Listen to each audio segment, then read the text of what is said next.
potential targets, because obviously, because of the nature of this, with 2 incidents, there is the potential that this is a double act of terrorism, and they are worried about other targets. All right, let's go back to the building itself. John, you work the police radio, if you would, for just a minute. The FBI is already investigating reports that a plane was actually hijacked before this collision, this incident, this attack occurred at the World Trade Towers.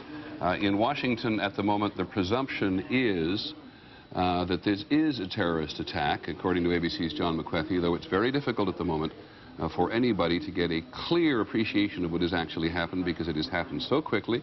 First attack coming just before 9 o'clock Eastern Time, and the second attack, which we could all watch, those of us who are watching television, occurring at 9:03, just 3 minutes after.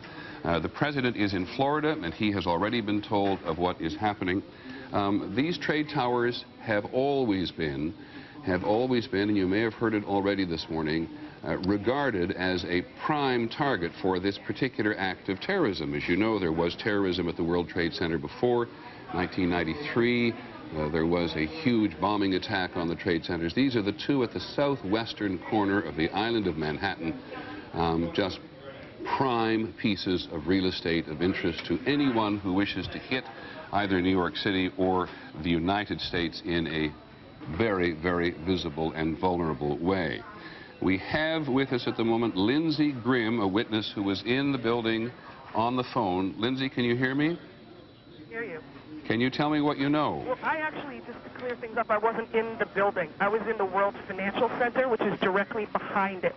Okay. And our part of the building faces the section, the courtyard where the World Trade Center is. So we ran to the window right after we felt this kind of this sonic boom, as if it were an earthquake, and something just wasn't right. We ran to the window and somebody yelled, "Oh my God, a plane just flew into the World Trade Center." Is this what we think of as the first one or the second one, Lindsey? It was the first one, because I was actually outside for the second one. And the first one appears to have gone into the southern tower, am I correct? Correct. And the second one, did you see the second one? I had my back facing. I was running as fast as well, not running, but walking at a brisk pace away from the 2 buildings when I heard it, and people just started screaming and running. Now, you know the area fairly well working down there. Is 9 o'clock in the morning the time when people have gathered in very large number? People get there earlier, get there later? Yeah, I actually just happened. I usually get here a little after 9, and I happen to be here early for a meeting this morning. So, yeah, I mean, you see the general amount of traffic about 9 o'clock. Is that when it happened, right at 9? No, just before and just after 9. Okay. In that there have been 2. Can you see outside at the moment as to anything that's happening? I am outside. And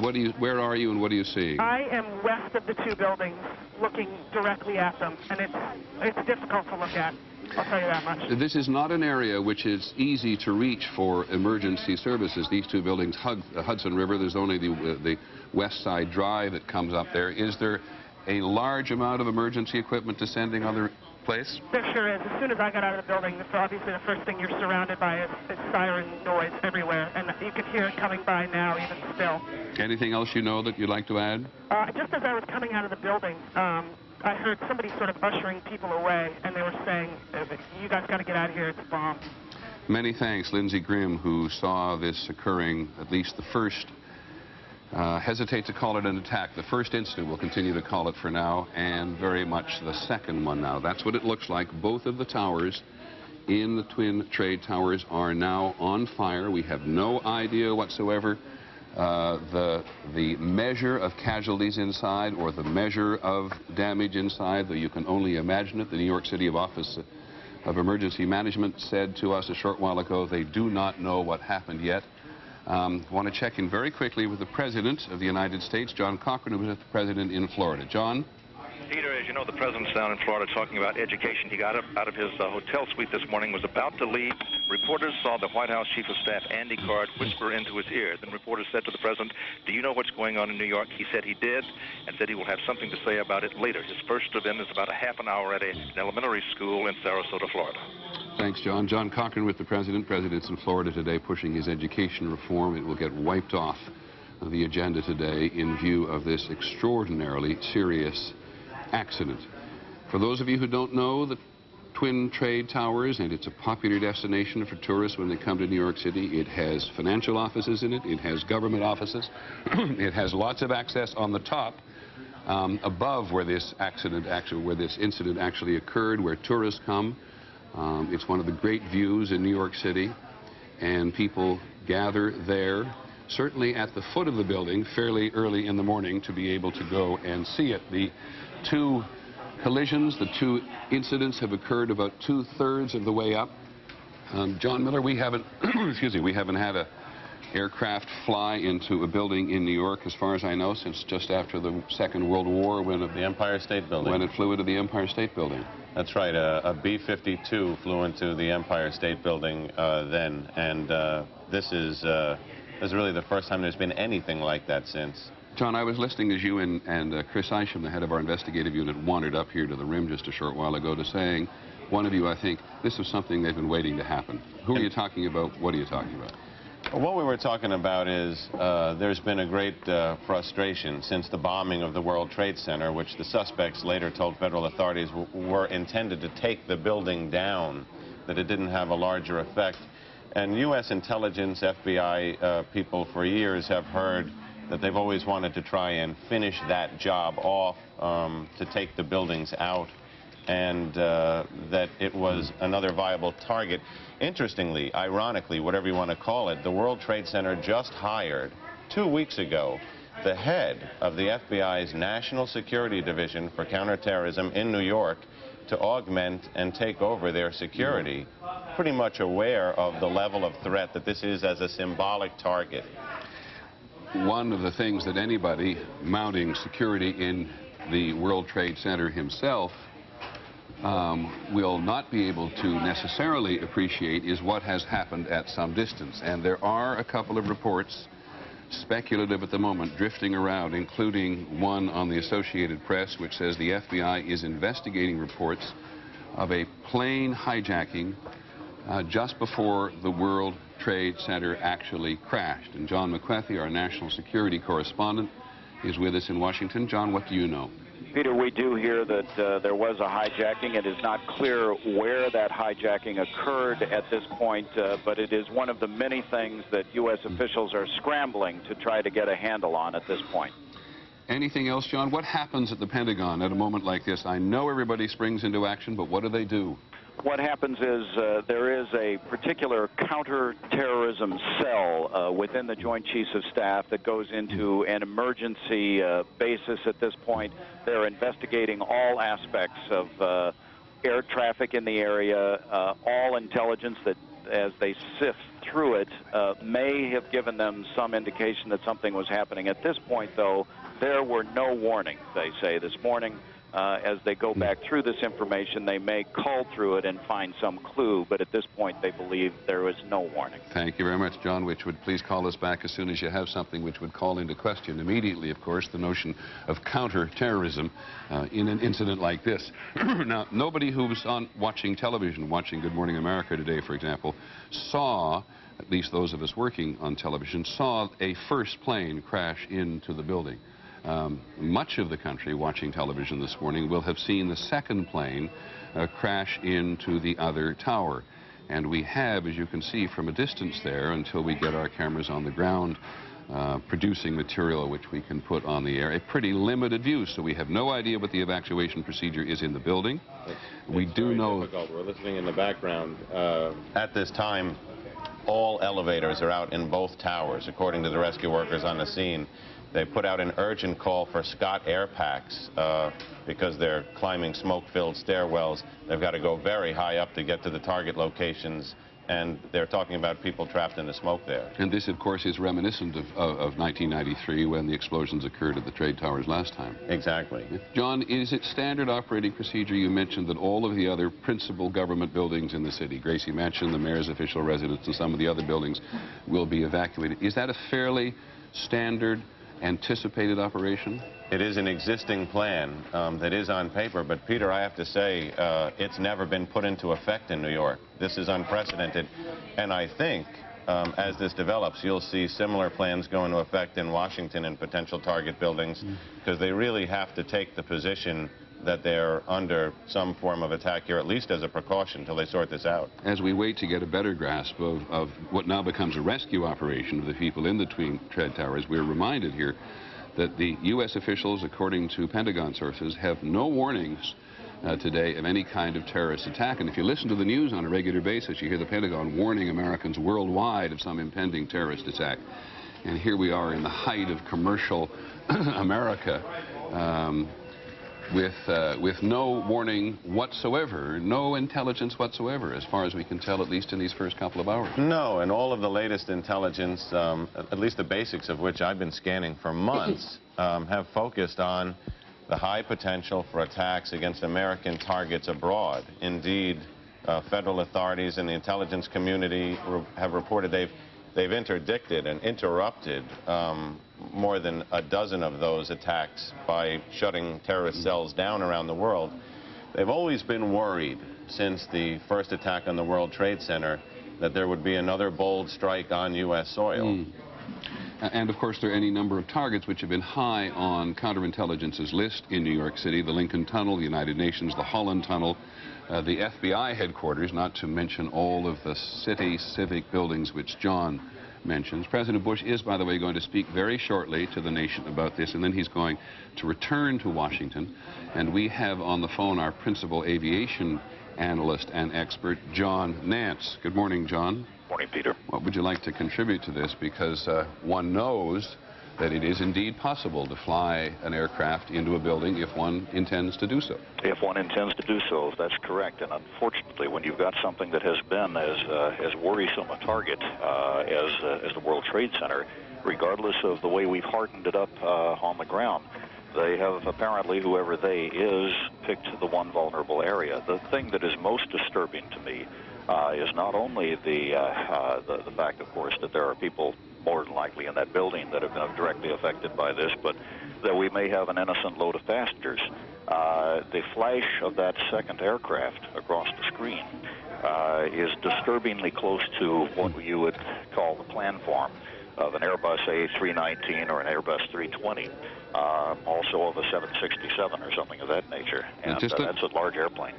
John, let me go slowly with you, because, and we'll actually put it on the screen again very slowly so that we can see it come across screen. Are you able to identify specifically the type of aircraft by looking at this videotape as it comes across? Can we roll that, please? I'm watching that right as it comes across the screen, and it is more than likely not a Boeing 737. That profile, Peter, is very close to an Airbus A320, A319. And who flies the Airbus 320, 318? We have quite a few airlines. Okay, so very few private ones. All right, and John comports a little bit here with at least these initial reports that the FBI is investigating reports of a hijacking just before the second crash occurred. We had no... John, let me just ask you one other technical question about just flying in the World Trade Centers. When the first incident occurred, it was reasonable for people to suspect that that was an accident. Yes. From a flying point of view, is the World Trade Center always something to worry about if you're taking off from one of New York City's airports? Not really. And the fact that we have had all these years since that B-25 crashed into the Empire State Building tells you a lot about the flight paths around New York City. You have to be so disastrously out of contact and off course, and so many things would have to go wrong to imperil any of the buildings in Manhattan. The fact that it hasn't happened tells us really how rare a situation it would have to be. John, the FAA immediately asked for New York City airports to suspend operations. We can confirm that Newark and LaGuardia have closed down. And Kennedy and Teterboro and Westchester. Yes. They've essentially asked all airports within a 20-mile radius to put a hold on anything taken off. Teterboro Airport, which is in New Jersey, just on the west side of the Hudson River, and Westchester, which is maybe 40, 50 miles north of New York City. They're all suspended operations. Standard, easy to do, John, quick to do. It seems to have been so. Fortunately, very, very quick to do, because they're all controlled by air traffic control towers, and they can put a halt to the operations with one phone call. Okay, John Nance, thanks very much. Call us back, will you, if you learn anything. Peter, one of the difficulties they're going to face, as you can glean from this picture here, is the people who are trapped and need to be rescued are on the upper floors, but you see the plume of smoke covers the roof. The last explosion was at the bottom of the building and the smoke rose up, but they were able to make a series of daring rescues by landing, and they've trained for this and retrained, landing police helicopters on the roofs of the Twin Towers and pulling people out.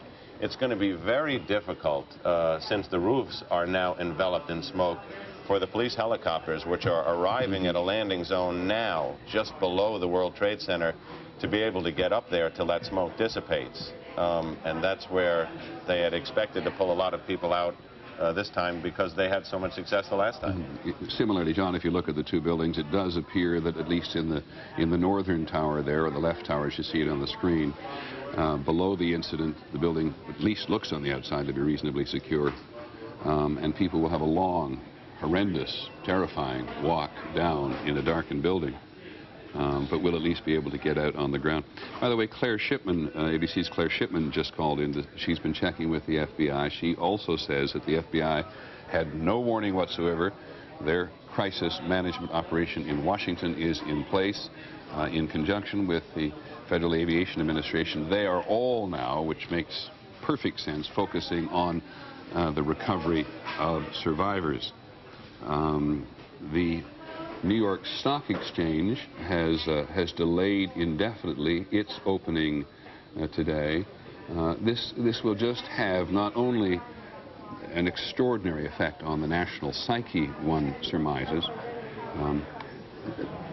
dissimilar perhaps, but from what happened in Oklahoma City, but a very clear reminder to those of us in the United States that terrorism of a huge magnitude, with which we're somewhat more accustomed in the Middle East and in Africa, given the attacks on the U.S. embassies a couple of summers ago.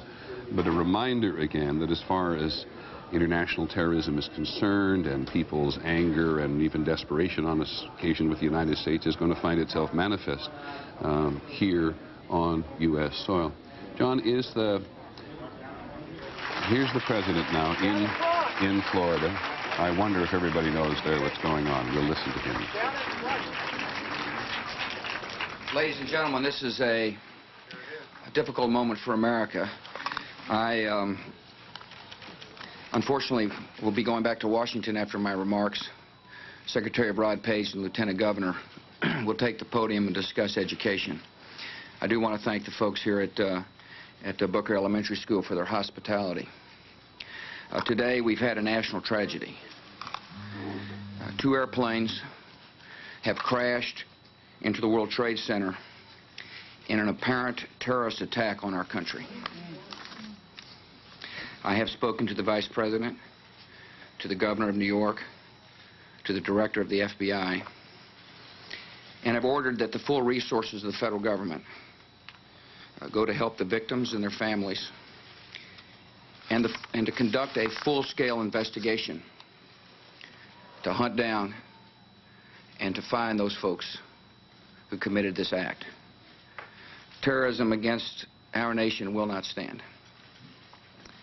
And now, if you join me in a moment of silence.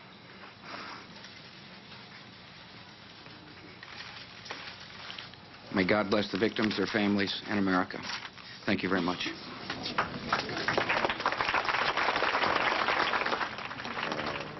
President clearly shaken, I think one can say, confirming what we think we all knew, which was that two aircraft in an act of terrorism crashed into the twin trade towers. Nobody was quite certain about the first one at the very outset, but the president absolutely, having talked to the Vice President, the Governor of New York, the Director of the FBI, now believing and confirming that we have two terrorist attacks on the World Trade Center, and the president saying the two things which a president must say at a moment like this: terrorism will not stand, which is an important thing for him to say, but not always necessarily effective, and God bless the victims and their families. John Miller, what are you picking up on the police radio?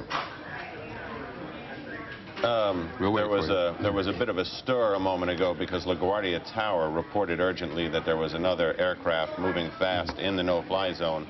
Now they've contacted that aircraft and they say it's a military aircraft that's rushed to the scene to enforce the no-fly zone and literally be a presence in the area in case there is another plane headed for the building, so that there'll be some at least armed aircraft up to confront it.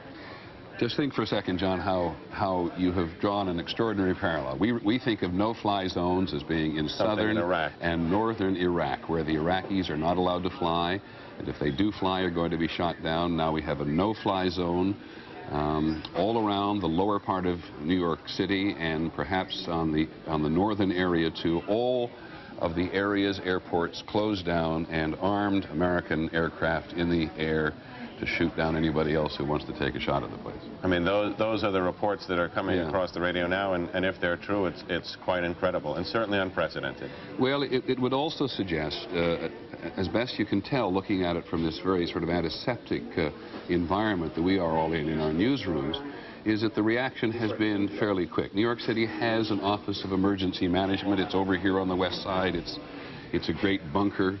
Which the city, ironically, it's located in the World Trade Center complex, although not in the Twin Towers. Just right next door. North of the Trade Towers, right. in the World Trade Center, in the other northern World Trade Center there.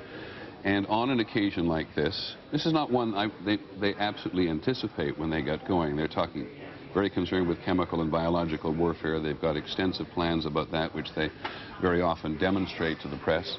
I'm going to interrupt myself and everybody else for a second because one of our senior producers, Mark Obenhaus, is on the phone, and he saw the incident. Mark, do you hear me? I do indeed, Peter. Go ahead.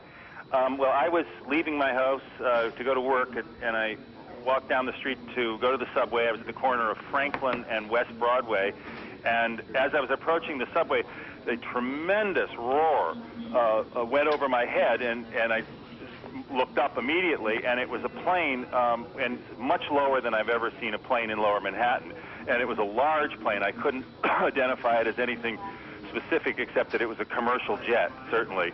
And then my eyes followed it because this is approximately 15 blocks from the World Trade Center, and it just slammed right into it and was completely engulfed by the building. It was extraordinary. No wings flew off, nothing like that. It just went directly in, creating this sort of cavern-like hole, and suddenly then big flames started protruding from it, and then of course smoke, and then debris started just catapulting.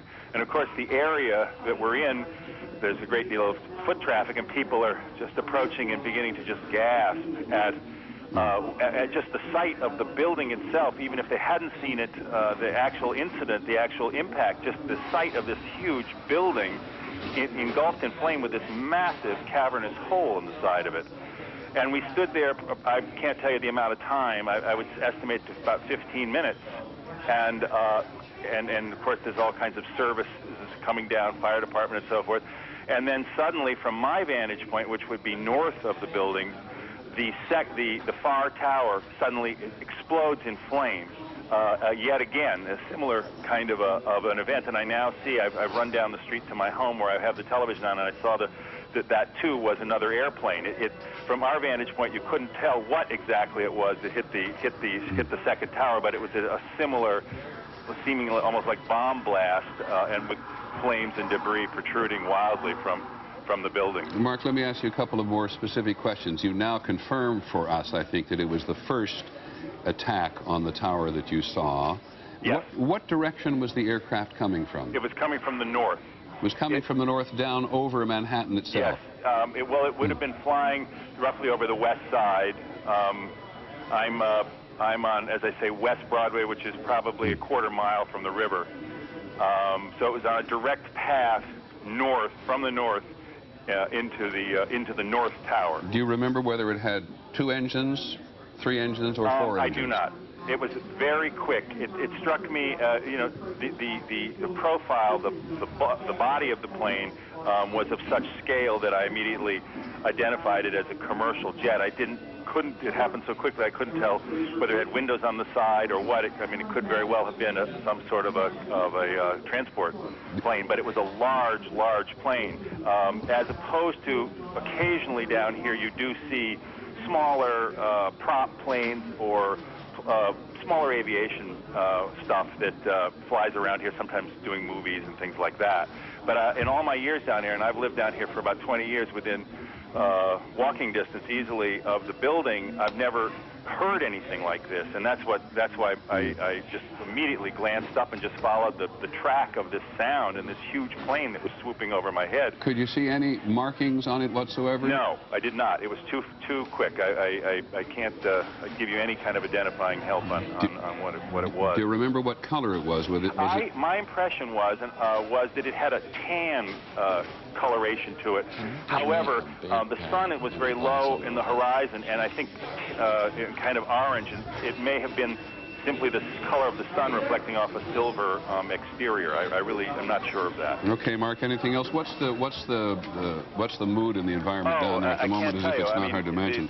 And everyone who glimpses it close up, it's quite different seeing it from the ground than on these television pictures that I'm now looking at, because it's close to you and you see what the impact must have been like, and you see the kind of devastation that has incurred by the buildings, and it's just frightening is perhaps even too mild a word. Okay. It's absolutely just a horrible, horrible sight. It reminds you of the worst kind of effects in movies that, you know, you're reassured watching a movie that it's an effect, but this is not. Well, Mark, you and I were supposed to have a meeting not long from now. We'd prefer you to go and work the story, if you would, and call us back as soon as you can. I will indeed. Many thanks. Mark Obenhaus, one of our senior producers on the phone, who saw the incident, describes it as a large plane, not sure what the color was, not sure the number of engines it had, which in his mind, he's a very experienced reporter, reflects the speed and surprise with which this aircraft, this is the first one we're talking about now, just before 9 o'clock, approached the World Trade Towers from the north, causing the first huge gap in the building. And Mark describes the plane being engulfed in some respects by the building. Didn't see wings fall off, saw it go absolutely, totally, almost as he described it, into the building itself. And we now have had one of the enormous difficulties about terrorism, everybody knows, is that you almost immediately get a claim of responsibility, and you may get several, and people's suspicions get ramped up given the obvious nature of people who they think are or know are involved in terrorism around the world. There has been a claim of responsibility, according to the Reuters news agency, made to Abu Dhabi television in the Persian Gulf from something called the Palestinian DFLP. The Palestinian DFLP is something called the Democratic Front for the Liberation of Palestine. It has been for many, many years one of the most militant of the Palestinian organizations, has been involved in violence before, has been involved in other actions before, and it is the first organization to claim responsibility for this, though we have to caution you in all the obvious ways that before the day is over, there may be any number of people who claim responsibility. The White House, of course, has leapt to the forefront of people's concern this morning, and there is a plane circling the White House at the moment, and they're clearing the grounds there. That's a report which may be misleading in that it may presume an attack, whereas we just discovered a moment ago that what we had with an additional airplane in New York airspace was a security operation. I think probably most Americans know that there is no building in the country which has heavily defended, I shouldn't say deemed secure, but a battery of anti-aircraft missiles on the top of the White House itself. We've had an incident, as you know, in the past, several years ago, where a small aircraft landed in the White House garden, and the pilot, mentally deranged, as I recall at the time, was killed. But the White House is certainly been very heavily defended, and this plane circling the White House adds to the trauma that people are feeling today, but we have no idea precisely what that means. John Miller, you're listening. The scene is still in some degree of chaos, but the police have set up a major mobilization point just outside the building, and they've set up a tactical mobilization point. The major mobilization point is for the responding units involved in the rescue. The tactical one is actually an armed mobilization point for security outside the World Trade Center now. Thanks very much. Let's go to the White House. Claire Shipman is on the phone. Claire, what's that we're looking at? Well, that's what we're trying to figure out right now. All we know is it's a gigantic plume of smoke coming from behind the old executive office building, and we're told that the White House itself, the West Wing, at the very least is being evacuated, that our personnel from there are being asked to leave. We've sent people running over there to try to find out what it is, but we don't know yet. Now, the old executive office building is slightly to the west and a fraction to the south. So we are looking southwest from a camera just across Lafayette Park, which is north of the White House. The White House is to the left side, out of your picture. Maybe even the cameraman could give us some appreciation. But you have no idea, was that an explosion? Did you hear anything? We did not hear it. In fact, we were trying to figure out from the White House what security precautions they were taking around the White House in the wake of the apparent attacks on the World Trade Center, and we suddenly just saw the smoke rising from behind the old executive office building. We have people on their way there now, but it's like nothing I've ever seen. I mean, we've never seen that kind of smoke coming from anything that would ordinarily occur here. I must also tell you, Claire, I think if you think about what's behind the EOB there, you're really down in pretty open area. It doesn't look like a place where a building would be on fire. No, that's right, although there are a number of buildings just behind the old executive office building on G Street that could potentially be on fire, but nothing you would necessarily think of as a target. Apparently, we're also Claire, let me interrupt you for a second. We now have fire confirmed at the Pentagon. John McCarthy at the Pentagon can hear me. John, please get in touch immediately if you can and brief us in there. John McCarthy has actually been evacuated from the Pentagon, and parts of the Pentagon are indeed being evacuated. We want to hold our breath here, it just seems to me, for a second, and not get into a mode that the country is under attack. But we now have 2 attacks on the Twin Trade Tower Center. U.S. buildings, city buildings completely evacuated in New York City. We have this mysterious black smoke at the southwest corner of the White House, which is to say there's something going on behind the old executive office building. We now have a report that fire has been confirmed at the Pentagon. ABC's John McCarthy, our Pentagon correspondent, who's been plugging in as quickly to the intelligence and counterintelligence units there this morning, has been temporarily evacuated. But that is as much as we know for sure at the moment. John Miller, go back to what you're hearing on your nets. Actually, it's interesting. In New York City, they're reporting on what we're seeing here also, essentially trying to tell everybody that heightened security is important now. John, I apologize. There's a lot of us here. What are we listening to there? Say again. Say again, please. Come here, John. Compton reporting that bomb squads are checking out Air Force One. Good. Try to correct. So we have bomb squads. I think you're going to see a lot of this, and I think we were talking about this a few minutes ago. In fact, when I was telling you that in New York they were evacuating the municipal building, the United Nations, Gracie Mansion, which is the mayor's residence, all potential targets, I suggested to you that shortly in Washington you'll probably be seeing the same kind of reaction at sensitive symbolic locations. And apparently that's become more than a concern, but perhaps a reality. Okay, we do know, or at least the Associated Press is now reporting, that an aircraft crashed near the Pentagon, and the West Wing of the White House, as Claire Shipman told us, was evacuated amid these threats of terrorism. I guess first of all, let me go to another eyewitness. ABC's Bill Blakemore, one of our senior reporters, has been an eyewitness to the New York incident. Bill, you on the phone? Yes, I am, Peter. Go ahead. I'm down at 12th Street. It looks like we're more than a mile north of this very surrealistic site, and business has completely come to a stop here. Looks like throughout lower Manhattan, people standing in the streets, cell phones aren't working. A few of these phone booths, such as I'm talking to you from now, are working.